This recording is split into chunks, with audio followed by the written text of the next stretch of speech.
Bonjour à tous et bienvenue sur la chaîne d'Autoplus, je suis ravi d'être avec vous aujourd'hui pour vous présenter la nouvelle BMW série 1. Alors nouvelle, pas tant que ça puisqu'elle conserve la même plateforme que l'ancienne génération, mais le constructeur a très bien repensé sa nouvelle berline compacte et justement, c'est ce que l'on va voir ensemble.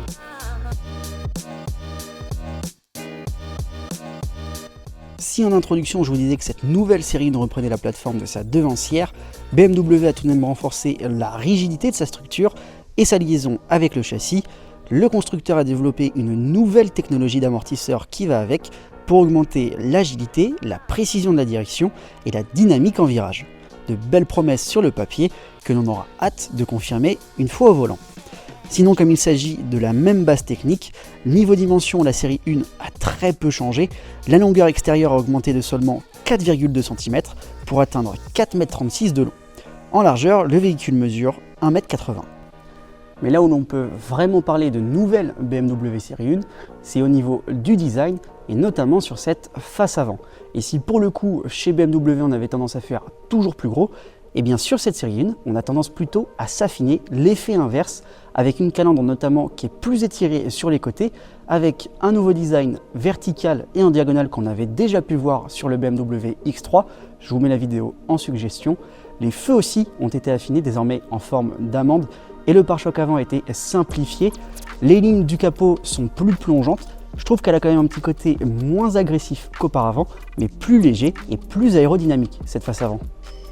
Alors de profil, c'est là qu'on se rend compte que la BMW série 1 a grandi, elle a mangé un petit peu de soupe. Elle mesure désormais 1,46 m de haut. Bon alors techniquement c'est 1,459 m, mais on ne va pas chipoter pour 1 mm. Sinon, le contour noir brillant des vitres est désormais inclus, quel que soit le niveau de finition. Et on retrouve le numéro de la série juste derrière la vitre latérale et le fameux pan de Hofmeister qui est présent sur quasiment toutes les BMW sauf une. Je vous laisse me dire laquelle en commentaire. Pour ce qui est des lignes, eh bien, elles sont à peu près similaires à celles de l'ancienne génération. Elles viennent toujours se finir sur un petit béquet et sur de nouveaux feux qui débordent cette fois-ci sur l'aile et qui ont changé de forme. Comme sur la face avant, ils sont venus un petit peu s'affiner. Et au global, sur la face arrière, BMW joue beaucoup plus avec la profondeur. On a aussi un nouveau pare-choc arrière, donc un nouveau bouclier arrière qui a été simplifié. Et comme sur le BMW X3, on ne retrouve plus les sorties d'échappement sauf pour la version la plus sportive. Et au passage, vous verrez que pour les motorisations, eh bien, on oublie le petit i pour les motorisations essence qui est désormais réservé aux véhicules électriques. Et avant de passer à l'arrière, on va parler des différentes motorisations disponibles sur le modèle. Elles sont toutes issues de la dernière génération de moteurs modulaires du groupe BMW. Au lancement, vous aurez le choix entre le BMW 1.20 et 1.20D, un moteur essence et un diesel, tous les deux équipés d'une micro-hybridation de 48 volts pour un total respectif de 170 et 163 chevaux.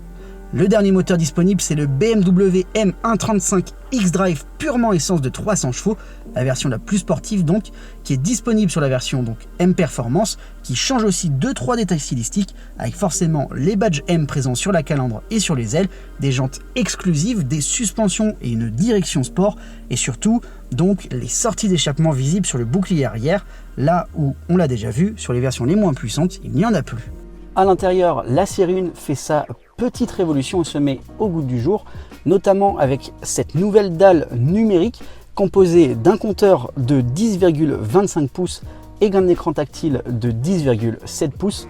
C'est sur ce dernier que vous aurez à gérer toutes les commandes liées au véhicule, soit avec vos propres doigts, soit simplement par commande vocale. Je pense notamment à la musique, à la climatisation, au paramétrage du véhicule et de l'ambiance lumineuse qui est présente à bord, qu'on retrouve juste sous l'écran sur la console centrale, sur le tableau de bord de part et d'autre, côté conducteur et côté passager, et un petit peu dans les contreportes, mais ça reste assez léger. Au passage, on remarquera ce petit angle sur le côté de l'écran qui rappelle un petit peu la forme de la calandre. Je ne suis pas sûr que ce soit voulu chez BMW, mais voilà, il y a un petit rapport intérieur-extérieur au niveau du design, grâce donc à cette spécificité. Pour ce qui est de la qualité des matériaux, eh bien c'est certes bien assemblé. En revanche, il y a beaucoup de plastique moussé pour une compacte premium, notamment sur les contreports et le tableau de bord.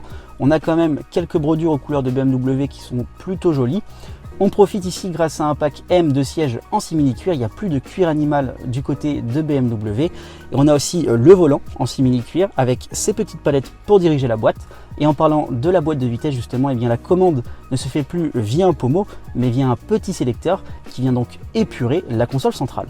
En fin de série, la nouvelle BMW série 1 comprend désormais la climatisation automatique, le système d'alarme, les rétroviseurs extérieurs abattables électriquement, les sièges avant chauffants, la Personal eSIM avec une connectivité 5G, la compatibilité Apple CarPlay et Android Auto, ainsi que le BMW Live Cockpit Plus, comprenant le système de navigation basé sur le cloud BMW Maps, un système parking assistant et toutes les ADAS désormais obligatoires avec la norme GSR2.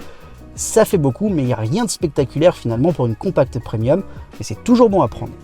À l'arrière, eh bien, on sent quand même qu'on est sur une compacte, ça va être difficile d'accueillir 3 adultes, mais bon, pour 1m80, la hauteur sous plafond est relativement acceptable. Au-delà de cette taille, ça va être un petit peu plus compliqué, il faudra plutôt vous mettre à l'avant.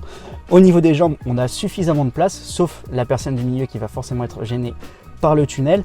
Mais bon, on peut quand même profiter de ports USB-C, de 2 ports USB-C. Et on retrouve aussi l'ambiance lumineuse qu'il y a à l'avant. Il y a une continuité entre l'avant et l'arrière. C'est toujours agréable et toujours assez sympa. Et enfin, grâce à l'option qui est installée sur notre modèle de présentation, on peut profiter d'un toit ouvrant et panoramique. Donc ça va pouvoir égayer un petit peu l'habitacle et on va pouvoir gagner en luminosité.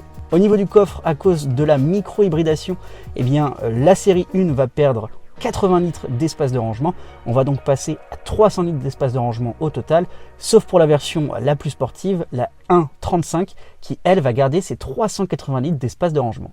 Au final, on peut donc bel et bien parler de nouvelle BMW série 1, et l'avantage c'est qu'à finition et moteur équivalent par rapport à l'ancienne génération, le modèle ne prend pas beaucoup plus en termes de tarifs, comptez à minima 38 900 €, et pour la version la plus sportive, la M135 X-Drive, il faudra débourser 57 200 € hors malus. Voilà, cette vidéo est à présent terminée. Si elle vous a plu, n'hésitez pas à laisser un petit pouce bleu, un petit commentaire, et nous on se retrouve très vite sur autoplus.fr. Ciao!